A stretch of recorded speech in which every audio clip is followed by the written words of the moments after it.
Oh, welcome back to Icon Diary. I'm Peter Blackwood, and I'd ask you now to turn this video off immediately because I'm going to disagree with a whole lot of things I've been saying about making icons over the last few years, particularly on making gesso. I recorded in this very kitchen a video some years ago which has had a lot of comment and viewing, which has been very nice. But I'm going to do something now which is so different that I think you should switch off straight away. So thanks for watching. I'll just get on with this, and you get on with better things. And one of the things that we need to consider in all of this is what this video, were it known by Andrei Rublev, what it would do to his memory. He'll be turning in his grave. Okay, see you later. Switch off now. Go on. Oh, so you're still here. Okay, well, the question has to be asked, if Andrei Rublev had a microwave, would he have used it in making gesso? I don't know, we can't ask him. Well, I think perhaps he would. And so my question is continually, what would Rublev do?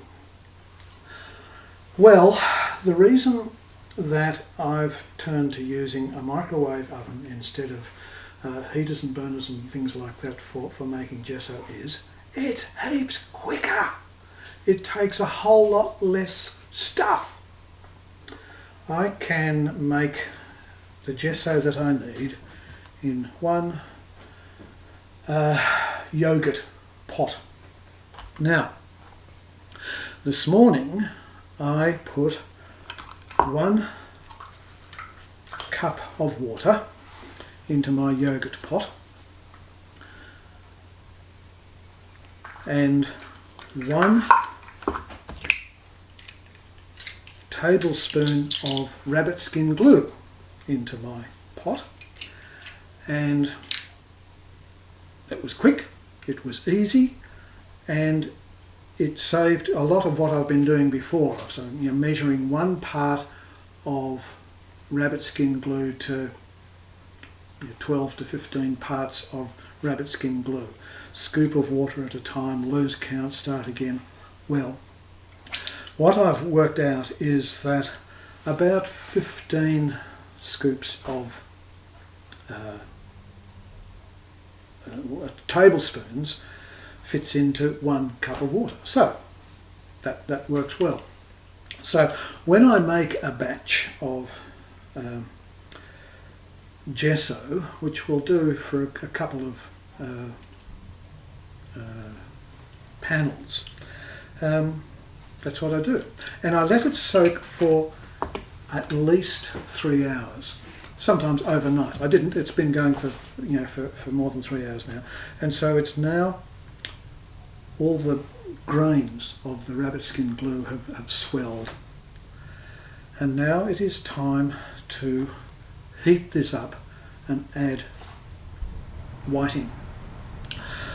So it's time to put it in the microwave oven. Now, what I have stressed again and again and again and again is, if rabbit skin glue gets too hot, it's useless. It doesn't stick, it doesn't work. If it gets over 50 degrees, it can, I don't know, it cooks. And when it cooks, it loses its capacity to stick. It loses its glueability. So we don't want that.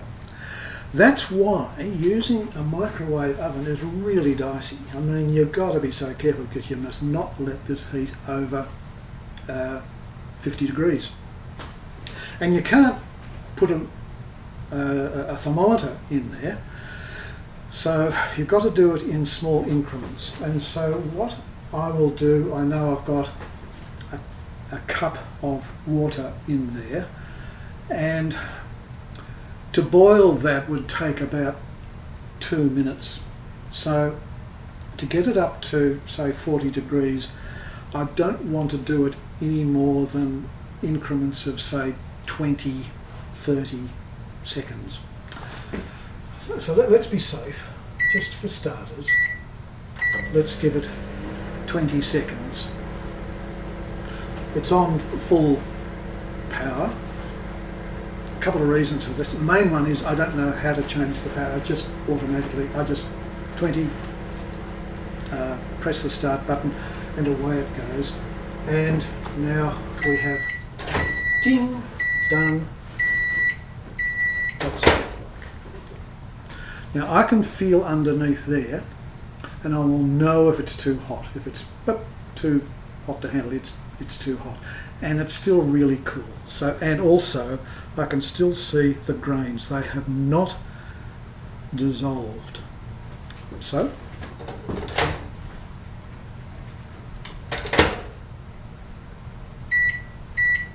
I'll give it another 20 and we'll see what happens with that. So small increments, but it's so much faster than waiting for water to boil, waiting for the steam to come up through the other saucepan to make it all hot enough. It takes forever. This doesn't. Ah. Now that feels fine. I know that that's actually nowhere near 50 degrees, so that's fine. And I know from looking in there that it has dissolved, and I'm going to show you that. Oh.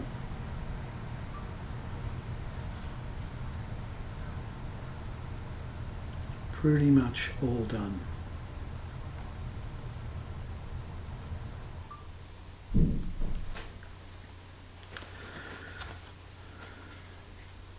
Still dissolving down. Now, I've said before to add the same amount of rabbit skin glue, add whiting, same amount. Now, Aidan Hart has a couple of recipes for gesso. In his second recipe, he does it in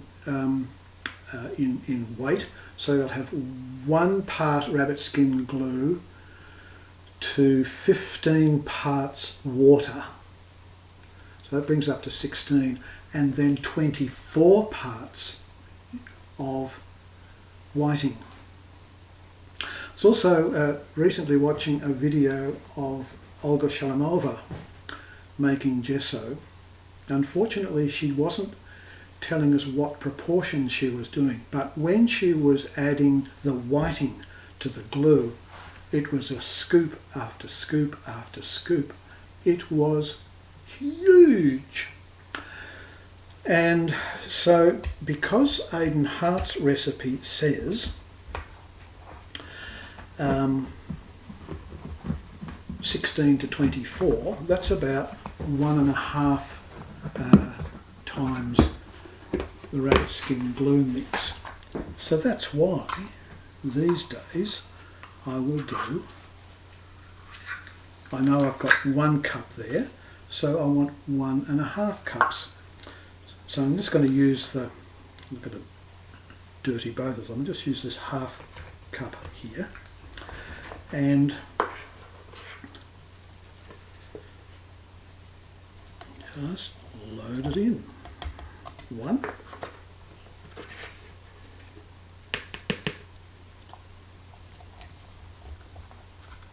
2. Given what I've done over so many years, this feels just so over the top. However, that's what I've found to work really, really nicely. And start to mix it in.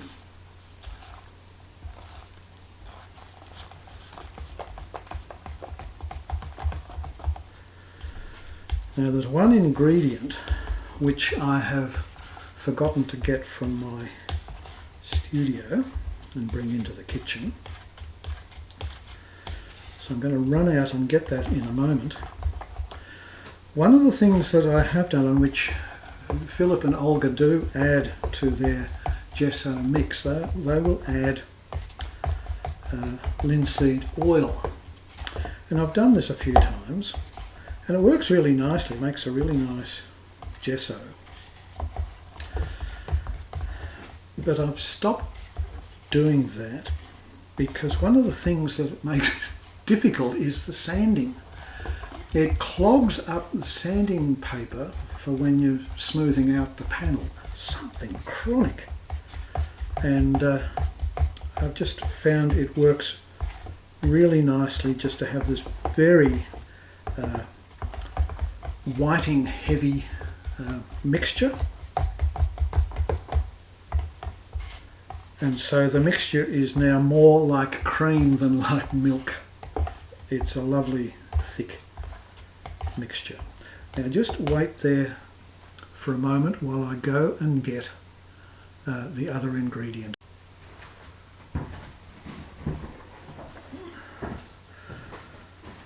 So I'm back, and what I've brought from the studio is this little bottle of oil of cloves.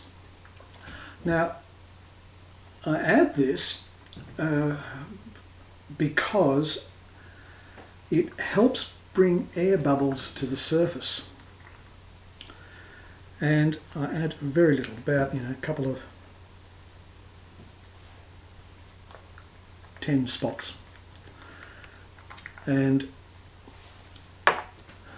the advantage of having air bubbles rise to the top is that if you get air bubbles in your gesso and you don't eliminate them, usually by rubbing the gesso into the linen, but this just helps a bit more, because if you get those bubbles in there, the pinpricks, you never get rid of them, and they're really nasty to deal with. So that is added, and the other thing about oil of cloves is that it smells really nice. Yummo. Now I've got a couple of panels here on the go, and I'll just slap some gesso on one of them. I've been keeping score.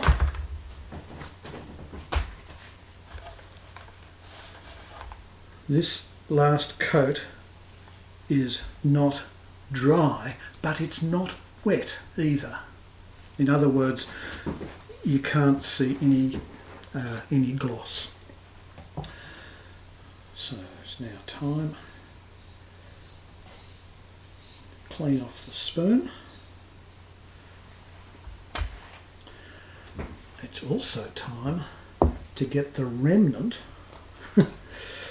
from the other pot that I'm just finishing off. Scrape that in.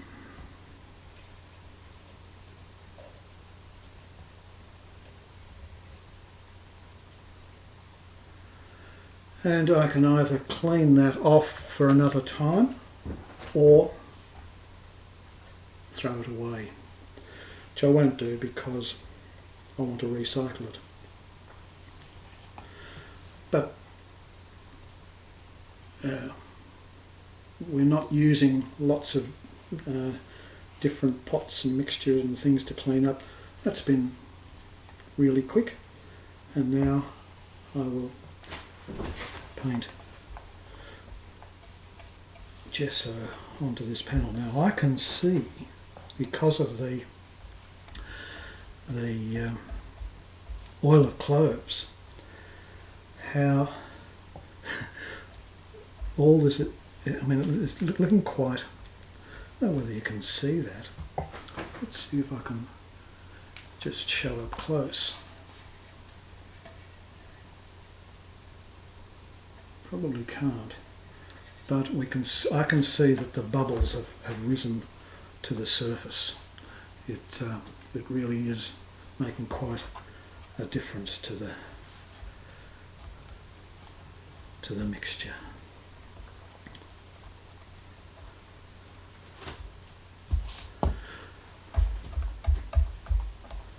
Now I will also just rub it to make sure it's getting into the corners, and that will look really good.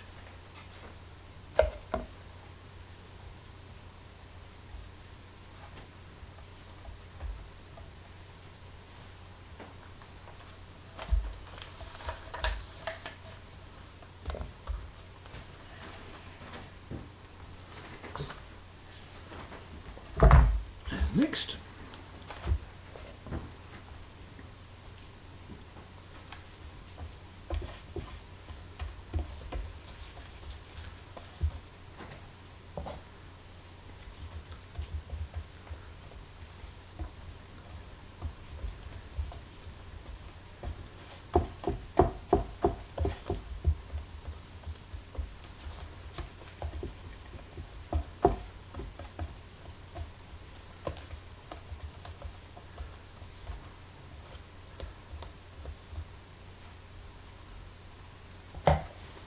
good.